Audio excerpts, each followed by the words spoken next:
Get ready to hear the truth about America on a show that's not immune to the facts with your host, Dan Bongino. So the John Dean hearing yesterday up on Capitol Hill. John Dean, who was a Nixon-era official, one of Nixon's lawyers during the Watergate thing, has absolutely nothing to do with the Spygate drama at all. So you may say, well, why was John Dean, a Nixon-era official, then up on Capitol Hill yesterday? Here is the answer, ladies and gentlemen. This was a fake impeachment hearing by Democrat Jerry Nadler. They called John Dean up on the Hill for two reasons. Number one, I just told you, they want a fake impeachment hearing. Well, the natural question should be, well, why do a fake impeachment hearing if you're Jerry Nadler, a Democrat? Why not just initiate a real impeachment hearing? Ladies and gentlemen, as I wrote in my notes today, they don't have the votes, exclamation point.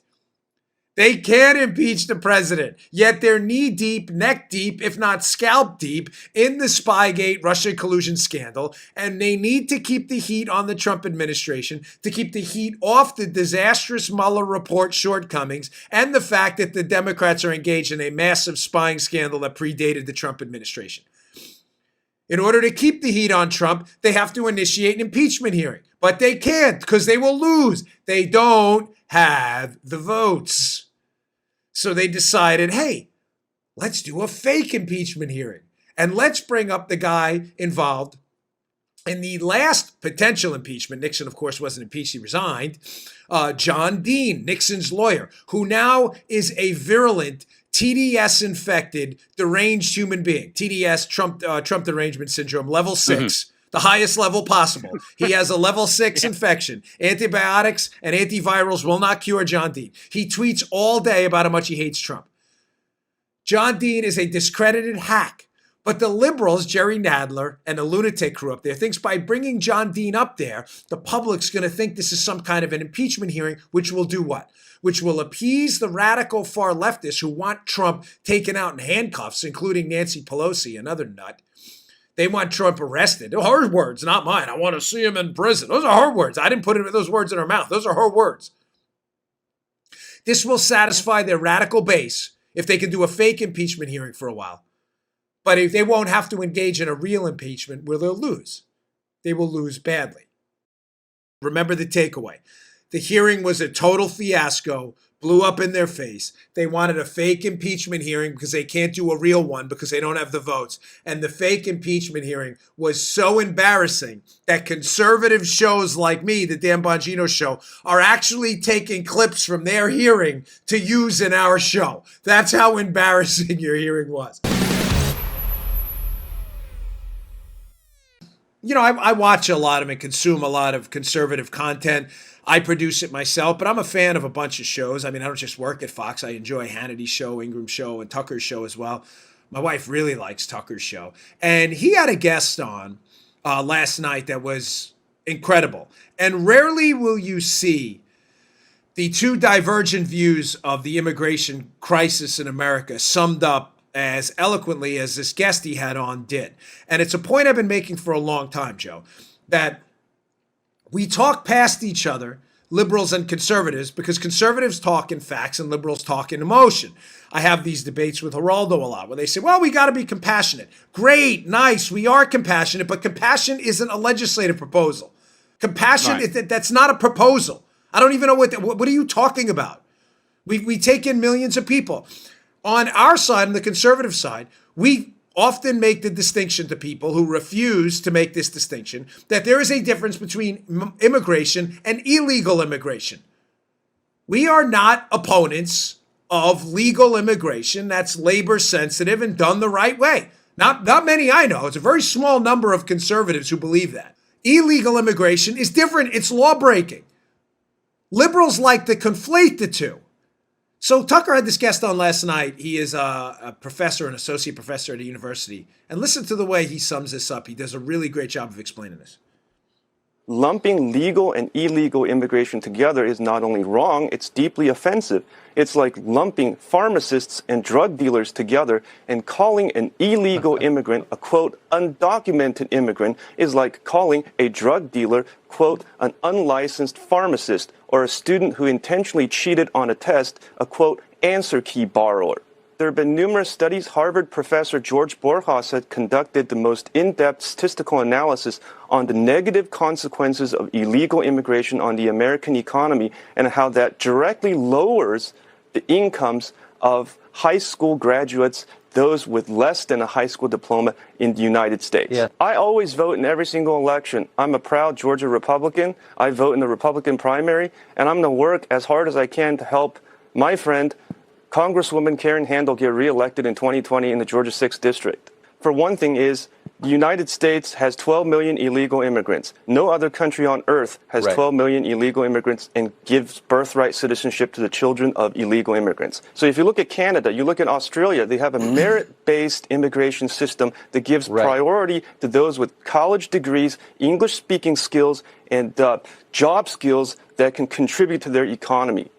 So they have very few illegal immigrants. I mean, what? I don't understand what he said that's even controversial. Now, of course, that appearance always generates a bunch of negative emotions on the left because they can't make the distinction, or I shouldn't say they can't. They refuse to make the distinction between what will be a net benefit to our country in the long run. People who want to be here, people who want to be here through the legal process, people who want to be here and work and contribute and add value, create companies, create jobs, create wealth, create prosperity, create charity. Ladies and gentlemen, I am not, and no conservative I know, and I hate to even phrase it this way because you get into this, when did you stop beating your wife stuff? But nobody I know in the conservative movement would be against productive, God-fearing people wanting to come to the United States to work hard and add value and who want to abide by the legal process. That's not the argument. The argument is about others who say, those rules ain't so much for me. I'm outie. See you later. Yeah, one quick thing too. I know personal anecdotes, but I was in the gym the other day with, this nice guy. He came up and I was in the middle of doing something. And he said, listen, my wife is in the Zumba class. She'd love to come out and take a picture with her. And I was leaving in a few minutes. So I said, sure, no problem. I said, I have to, but I really do have to. I did. I was in like a major time crunch. So he goes and gets her. And he looked Greek. I don't really know. Maybe Greek or Italian. I'm not really sure. But he comes out and his wife was Asian. And his wife was getting a little choked up. And if he's listening, he says he listens to my show. Don't know what I'm talking about. And she was talking about how she's an immigrant to this country legally and she loves this place. And I said, you know what? Thank you. You are everything this country represents. Like a hardworking, patriotic, American citizen. Whether you're conservative, she's obviously conservative, but conservative or not, if you love this country, that's enough. God bless you. You are what the country's about. I just wish the Democrats would stop the nonsense personal attacks on us, conflating, illegal immigration or obvious violations of law and trying to make it out that conservatives don't somehow, want the doors to be shut permanently. It's just not true. You're just making it up. President Trump did an interview with George Stephanopoulos of ABC.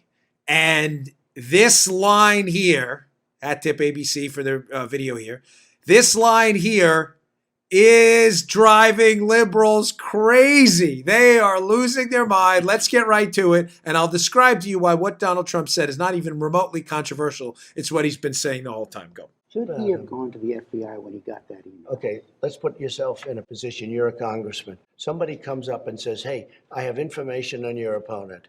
Do you call the FBI? I don't think coming from I'll tell you Russia, what, you do. I've seen a lot of things over my life. I don't think in my whole life I've ever called the FBI. In my whole life. You don't call the FBI. You throw somebody out of your office. You do whatever you do. Al Gore got a stolen briefing book. He called the FBI. Well, that's different. A stolen briefing book. This isn't a stolen. This is somebody that said, we have information on your opponent. Oh, let me call the FBI. Give me a break. Life doesn't work that way. The FBI director says that's what should happen. The FBI director is wrong. Your campaign this time around, if foreigners, if Russia, if China, if someone else offers you information on an opponent, should they accept it or should they call the FBI? I think maybe you do both. I think you might want to listen. There's nothing wrong with listening. If somebody called from a country Norway, we have information on your opponent. Oh, I think I'd want to hear it. You want that kind of interference in our elections? It's not an interference. They have information. I think I'd take it. If I thought there was something wrong, I'd go maybe to the FBI if I thought there was something wrong. But when somebody comes up with Oppo research, right? They come up with Oppo research. Oh, let's call the FBI. The FBI doesn't have enough agents to take care of it. But you go and talk honestly to congressmen. They all do it. They always have. And that's the way it is. It's called Oppo research. All right. I can't even tell you the meltdown that happened on. I can't describe it to you because it was too broad in scope and it would take up the whole show.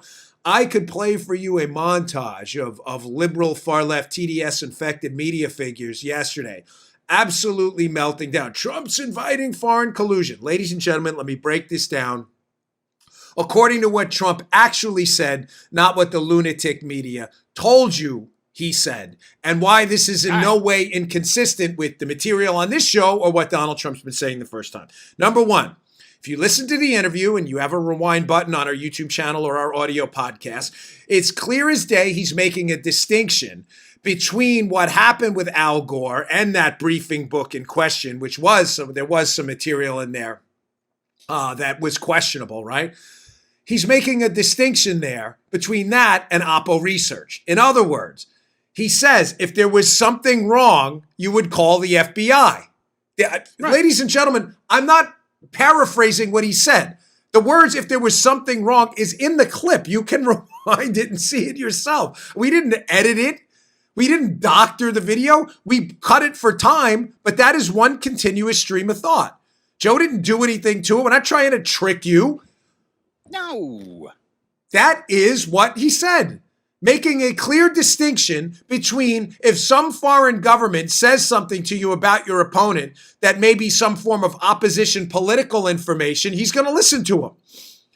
If there's something wrong, you call the FBI. Just rewind the tape. You don't have to listen to me. Listen to him. This happens all the time where foreign officials contact congressmen and women and senators up on the Hill. Now, Joe, I could sit here and waste your time with the Adam Schiff prank video. I'm not going to do because it's long. A 7-minute video of Democrat congressmen lying, shady, shifty Adam Schiff.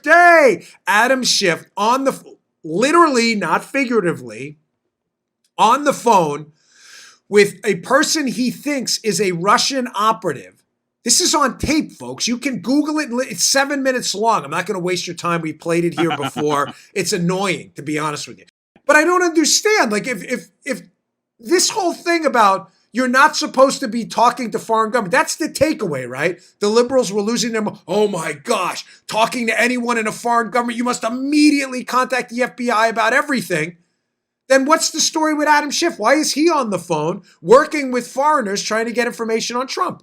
Is it treason? Is it criminal? Or is it not? Because why is Adam Schiff, Mark Warner, and Hillary Clinton not in prison then? I don't understand. Yeah. You can't have it both ways. You can't. It doesn't make any sense. Either talking to foreign governments is entirely illegitimate when your political opponents come up, and you should contact the FBI for everything, or it's not.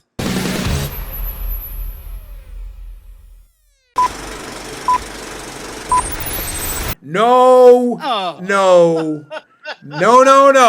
I don't even know. This thing speaks for itself. Hey, today's show also. The meat. It is my right. Bernie Sanders, I cannot make enough stupid points in one segment. There you go. Listen, I don't even know what to say. You just heard the Dan Bongino Show. You can also get Dan's podcasts on iTunes or SoundCloud. And follow Dan on Twitter 24/7 at DBongino.